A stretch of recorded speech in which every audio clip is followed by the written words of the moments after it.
Joseph Vijay அவர்கள் உலக சரித்திரத்தில் முதல்ல அரசியல் தொடங்கி உள்ள என்ட்ராகி தனி ஆளாக நின்று 110 சீட்டு 108 சீட்டு வந்தது சரித்திரத்தில் யாரும் இல்லை. அவர் 2026 நம்ம டார்கெட் தான், 2031 தான் நம்ம டார்கெட் அப்படின்னாரு. ஆனால் 26 வந்துட்டாரு. எனக்கு என்ன தோணுச்சுன்னா, அந்த விஜய் தமிழக முதல்வர்னு கூட இருந்திருக்கலாம். ஏன்னா ஜாதி மதம் மொழிக்கு அப்பாற்பட்டு தான் தலைவர்கள் இருக்கணும். இல்லை ஜோசப் விஜயின் கூட போட்டிருக்க வேண்டாம். அவர் ஆட்சியில் இப்போ அவர் எடுத்துக்கிட்ட ஆயுதம் வந்து லஞ்சம். எதிர்கட்சிக்காரங்களும் தொழில் பண்ணுறவங்களும் என்ன சொல்கிறாங்கன்னா எப்படி நீடிக்கும். சிஎமானதுக்கு அப்புறம் விஜய் அவர்களும் வர முதல் அந்த அதை நான் பாராட்டுறேன். ஏன்னா முதல்ல ஒரு ஆள் சிஎம் பதவி நாளைக்கு ஏற்கப்பறம் இன்னைக்கு வந்து ஒரு டெத்து விட்டு வர்றதே பெருசு.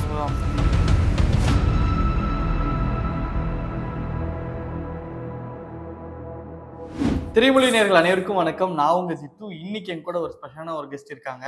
தயாரிப்பாளர், இயக்குனர், நடிகர்னு பன்முகம் நிறைய விஷயங்கள் பண்ணிட்டு இருக்கக்கூடிய நம்மளுடைய பாரதிகரன் சார். வணக்கம். வணக்கம். இப்போ நான் முதல் கேள்வி நம்ம சினிமா பத்தி ஜென்ரலா இருக்கிற விஷயத்தை பத்தி பேசுறேன். சரி, இப்போ எல்லார் வாழ்க்கையிலும் ஒரு முக்கியமான ஒரு நபர் இருப்பாங்க. உங்க வாழ்க்கையில நான் பாக்குற ஒரு முக்கியமான நபர்னா ஆர்பி சௌத்ரி அவர்கள். அவங்களை இயக்குனராகவும் சரி, நடிகர், எல்லாருக்கும் ஒரு குருநாதன் சொல்லுவாங்க. இப்போ என்னதான் இருந்தாலும் சிவாஜி சாருக்கு வந்து ஏவிஎம் தான் குரு. முதல்ல அறிமுகப்படுத்துகிறேன். ரஜினி சாருக்கு பாலச்சந்தர், அந்த பெருமாள் முதலியாரும். அது மாதிரி கமல் சார், ரஜினி சாருக்கு பாலச்சந்தர் சார் தான் குருநாதர். அது மாதிரி பாக்கியராஜுக்கு பாரதி ராஜா தான் குருநாதர். அந்த நேரத்தில் இந்த குரு சிஷ்யங்கிற ஒரு பந்தம் நல்லா இருந்துச்சு. அதேமாதிரி அவர் தயாரிப்பாளர் இருந்தால் கூட எனக்கு அவருடைய படங்கள் வாங்கி ரிலீஸ் ஆகி நிறைய படங்கள் பேட்டிலாம் சொல்லியிருக்கேன். அவருடைய படம் வாங்கின படம் தான் என் வாழ்க்கையில் ஒரு மாற்றம். புது வசந்தனா வாங்கினேன், சேரன் பாண்டியன் வாங்கினேன். அப்படி நிறைய படங்கள் வாங்கி சம்பாதிச்சு ஒரு படம் எடுத்தேன், அதில் லாஸ் ஆகிட்டு. அதுக்கப்புறம் சௌத்ரி சாரை பார்க்க வரும்போது, சரியா நான் ஃபைனான்ஸ் 1 கோடி ரூபா பண்ணுறையா, கண்ணாத்தாள் படம் இடியா அப்படின்னு சொன்னார். கதை கேட்டதும் சொன்னார்.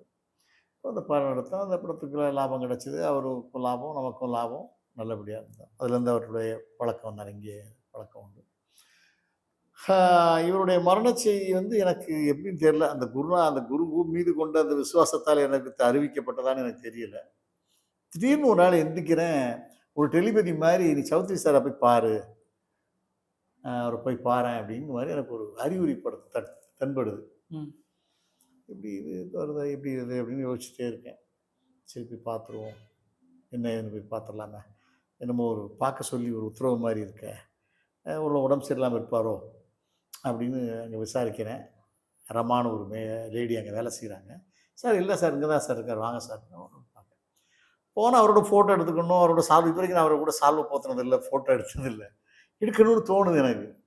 அப்போ நான் ஒரு சால்வை வாங்கி போட்டு ஒரு ஃபோட்டோ எடுத்து காலில் இருந்து ஆசைதான். எது என்ன இதெல்லாம் புதுசாக இருக்குது அப்படின்னாரு. இல்லை இல்லை, ஏதோ மனசில் பட்டு சார் பார்த்து ரொம்ப நாளாச்சு இல்லையா, அதனால அவரை போய் சொல்ல முடியுமா? ஆமாம் ஆமாம், இது ஆமாம் சொல்லாரு. இந்த மாதிரி சாலி கிராமத்தில் ஒரு ஆஃபீஸ் கட்டிக்கிட்டு இருக்கேன், ஏதாவது பேங்கு, நீ சாலி கிராமத்தில் தானே இருக்க, ஏதாவது இருந்தால் சொல்லியா, நான் அடுத்த வாரம் ராஜஸ்தான் போகிறேன், வந்து சந்திப்போம், சில கதைகள்லாம் கேட்போம், கூட இரியா, நம்ம பழைய ஆட்கள்லாம் உட்காந்திங்கன்னா நம்ம வாட்டுக்கு நல்லா இருக்குது நல்லா இல்லைன்னு டைரெக்டாக சொல்லுவீங்க இல்லையா. சரி சார் வரேன், போயிட்டு வரேன்னாரு. நானும் போயிட்டு வரேன் சார் வந்துட்டேன்.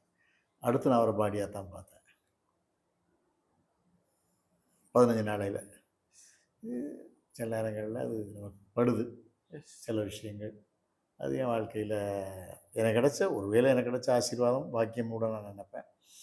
அந்த இடத்துல நான் 3 நாள் அங்கே டெய்லி போயிட்டு வந்து பாடி அடக்கம் பண்ணது வரைக்கும் கூட இருந்து தொட்டு தூக்கிட்டு போய் அந்த திருமணம் எடுத்து போடுற அளவுக்கு எனக்கு அந்த பாக்கியம் கிடைச்சிது. கூட இருந்தேன். அது குரு ஆசீர்வாதம். சிஎமானதுக்கு அப்புறம் விஜய் அவர்களும் வர முதல் அந்த அதை நான் பாராட்டுறேன். ஏன்னா முதல்ல ஒரு ஆள் சிஎம் பதவி நாளைக்கு ஏற்கப்பறம் இன்னைக்கு வந்து ஒரு டெத்து வீட்டுக்கு வர்றதே பெருசு. வேற யாரும் எல்லாரும் ஒரு அவசியம் அப்படி யோசிப்பாங்க. அவர் யோசிக்கலை, வந்து கலந்துக்கிட்டு மறுநாள் சிஎம் பதவி ஏற்றுக்கிட்டார். ஸோ அந்த மாதிரி விஷயம் நீங்கள் பேசும்போது கூட சொல்லியிருந்தீங்க, பாக்யராஜ் சாருக்கு எந்த அளவுக்கு பாரதிராஜா குரு சிஷ்யமோ அது மாதிரி நீங்களுங்க. இப்போ அவங்க 2 பேருமே இல்லை. தொடர்ந்து இந்த மாதிரியான இறப்பு செய்திகளாகவே கேட்டுட்டு இருக்கோம். வந்து நம்ம காலத்தின் கட்டாயமாக தான் எடுத்துக்கணும். எப்படி நம்ம ஒரு மனிதன் ஜெயிக்கிறதுக்கு ஒரு நேரம் ஒவ்வொருத்தருக்கும் ஃபார்ம் ஆச்சோ, அது மாதிரி மரணம் கூட அது காலகட்டம் தான் நிர்ணயிக்குது இல்லையா. அதுக்காக பாரதிராஜா செத்து ஒரு வாரத்தில் சாகணும், 10 நாளில் சாகணும்லாம் இல்லை. அந்த விதி அவ்வளோதான் முடியுது. அவருக்கு 80 வயசு இருக்கும், இவருக்கு 75, 74 வயசு. எஸ். பாதிராஜா சார் கூட கொஞ்சம் ஹாஸ்பிட்டல்ல இருந்தாரு அப்படின்ற மாரி தொடர்ந்து நம்ம பார்த்துட்டு இருக்கோம். இவருடைய மரணத்தை பார்க்கும்போது, இவர் கொஞ்சம் கடைசி காலம் கொஞ்சம் ட்ரிங்க்ஸ் சாப்பிடுற மாரி பழக்கம் வந்து பாக்யராஜ் சார்ட்ட இருந்துச்சு. ம். இது ஏன் இத சொல்ல வேண்டாம். இருந்தாலும் நான் ஏன் சொல்றேன்னா, எதிர்காலத்தில இந்த மாரி ட்ரிங்க்ஸ் பழக்கத்த அவாய்ட் பண்ணிக்கலாம் இல்லையா சினிமாக்காரர்கள். அதுக்காக தான் நான் இத சொல்றேன். ட்ரிங்க்ஸ் சாப்பிட்டு என்ன பண்ணிட்டாரு, மறுநாள் வந்து ரன்னிங் போயிருக்காரு. ம். ஜாக்கிங். ஜாக்கிங் போயிருக்காரு. ஜாக்கிங் முடிச்சுட்டு என்ன பண்ணிருக்காரு, தலைகீழ நின்னு பயிற்சி பண்ணியிருக்காரு. ஓ! ஃபர்ஸ்ட்டு 3 தப்பு. 3மே தப்பு தான். தண்ணி அடிக்கக்கூடாது, ஓடக்கூடாது, ஓடக்கூடிய வயசு இல்ல. தலைகீழ நிக்கக்கூடாதாம் ஓடிட்டு வந்து. ம். ம். அது பிளட் அப்படியே இறங்கிருமாம். ஓகே. அப்படி இறங்கப்பட்டு தான் அவருடைய மரணம் நடந்திருக்கு. ஓகே. இதுக்கப்புறம் சினிமால இருக்கக்கூடும் சினிமா மட்டும் இல்ல, எல்லாருமே அது ரொம்ப கவனமா இருந்துக்கணும். அதுக்காக ஒரு தான் நான் வைத்தியம் என்னடா பாக்யராஜ் சார் தண்ணி அடிச்சிட்டாருன்னு சொல்லக்கூடாதுன்னு கூட ஏன் சொன்னாருன்னு நினைக்கலாம். பட் அதுக்காக சொல்லல.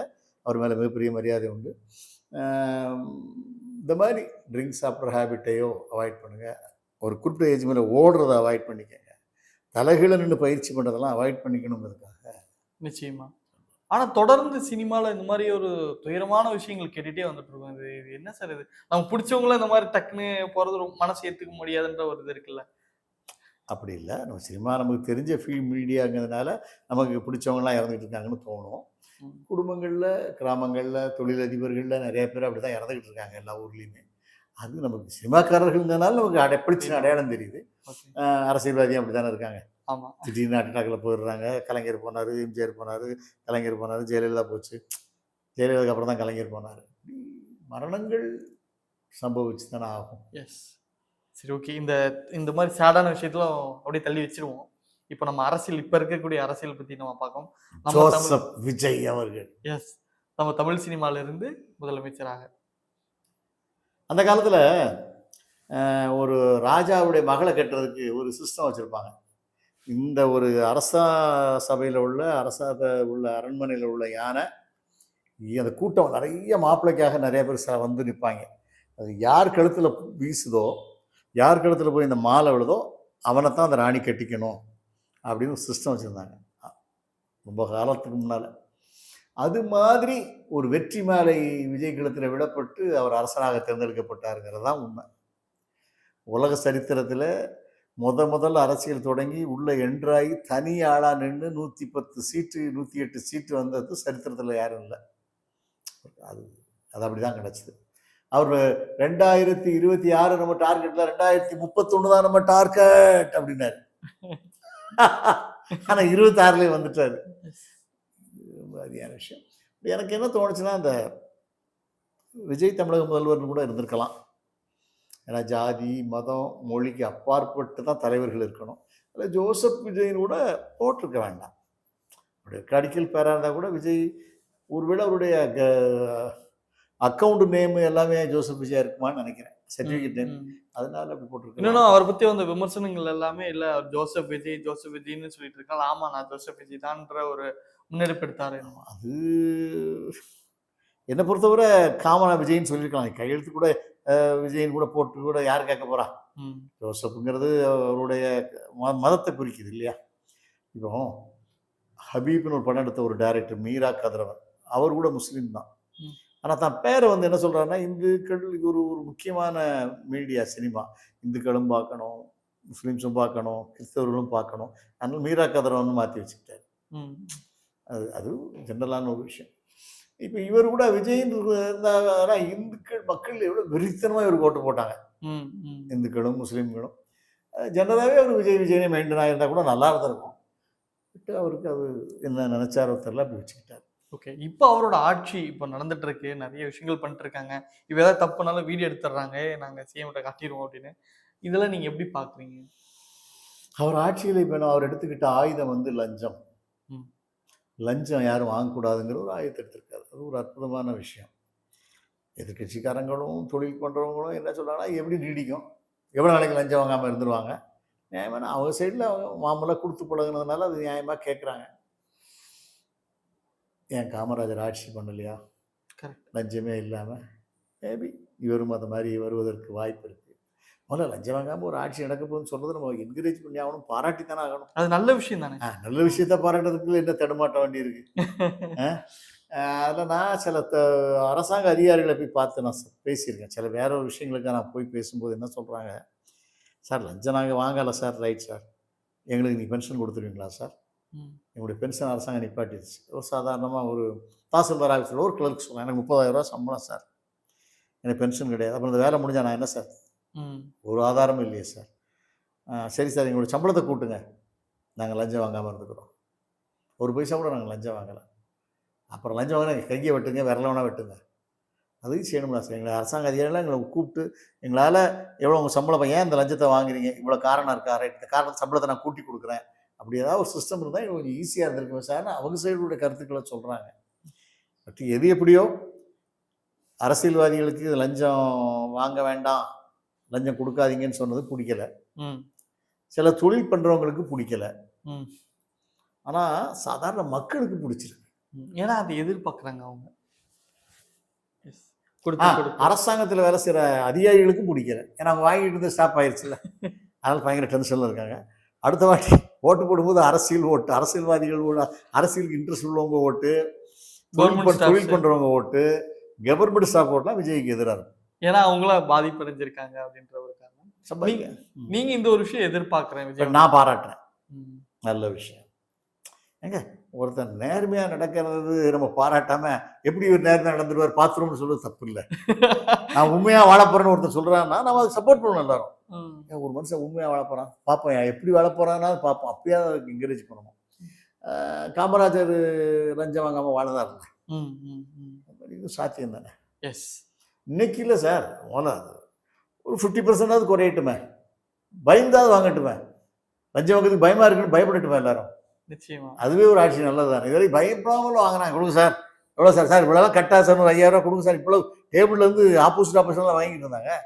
இன்னைக்கு சார் நீங்கள் அப்படி அந்த டிக்கெட் பக்கம் வந்துடுங்க சார், கொஞ்சம் பார்த்து கொடுங்க சார், தெரியாமல் கொஞ்சம் கொடுங்க இருக்கு, ஃபுல்லாக ஒளியலை, அதை விஜய் ஒளிப்பாருன்னு நம்புகிறோம். ஓகே சார், இந்த ஒரு விஷயம் தான் அவர்கிட்ட நான் எதிர்பார்க்குறேன். இதை அவர் மாற்றிக்கிட்டாருன்னா நல்லா இருக்கும், இல்லை இது இம்ப்ரூவைஸ் பண்ணால் நல்லா இருக்கும் அப்படின்னா உங்கள் பார்வையில் எது சொல்லலாம்? இது நிறையா இருக்குது சார். இப்போ ஒவ்வொரு இந்துக்கள் கோயில்லையும் திருப்பதி பெருமாள் கோயில் ஏன் இன்றைக்கி நம்பர் 1 இருக்குது, இவ்வளோ பளிச்சுன்னு இருக்குது, சொர்க்கத்தை பார்க்குற மாதிரி இருக்குது, மக்கள் குமிகிறாங்க. அது திருப்பதி தேவஸ்தானம் போர்டுங்கிறது ஒரு ட்ரஸ்ட்டு, அவங்க செலவு போக கவர்மெண்ட்டுக்கு பணம் கொடுக்குறாங்க. இப்போ திருச்செந்தூரோ பழனியோ திருவண்ணாமலை அப்படி இல்லை, எடுப்புலேயே விழுற காசு உண்டியல் காசு எல்லாத்தையும் கவர்மெண்ட் வாங்கிக்குது. அப்போ அந்த கோயிலுடைய மெயின்டெனன்ஸ் பண்ண முடியாமல் போயிடுது, அது ஒரு பிரச்சனை இருக்குது. அது மாதிரி சர்ச்சில் வர வருமானம் அங்கே கிடையாது, தர்காவில் மசூதியில் வர வருமானம் அங்கே கிடையாது. இதெல்லாம் இருக்குது, சில பேச வேண்டிய விஷயங்கள்லாம் நிறையா விஜய் பண்ணி சரி பண்ணலாம். அப்புறம் இந்த மந்திரிகளுக்கெல்லாம் கார் தேவையா என்ன சும்மா எது காரணம், அப்போ கார் கொடுத்து அவங்களுக்கு ஒரு பவரை கொடுத்து அவங்களுக்கு பிஏ கொடுத்து அங்கே ஒரு பங்களாவை கொடுத்து இப்போ எல்லாருக்குமே அந்த மந்திரி அவனுக்கு ஒரு ஆசை வருது இல்லை, அந்த ஆசையே இந்த சுகத்தை அனுபவிக்க தானே வருது. அப்புறம் கூட கட் பண்ணலாம், ஒன்று சிஎம் மட்டும் கார் வச்சுக்கிட்டு மற்றவங்களும் ஒரு ஜீப்போ அல்லது பஸ்ஸு, சட்டமன்றத்திலேருந்து விடுதியிலேருந்து சட்டசபைக்கு வந்து பஸ்ஸில் வந்துட வேண்டியது, அவங்களுடைய ஓன் பஸ் தான். அதெல்லாம் அவங்க செலவினங்களை குறைக்கலாம்.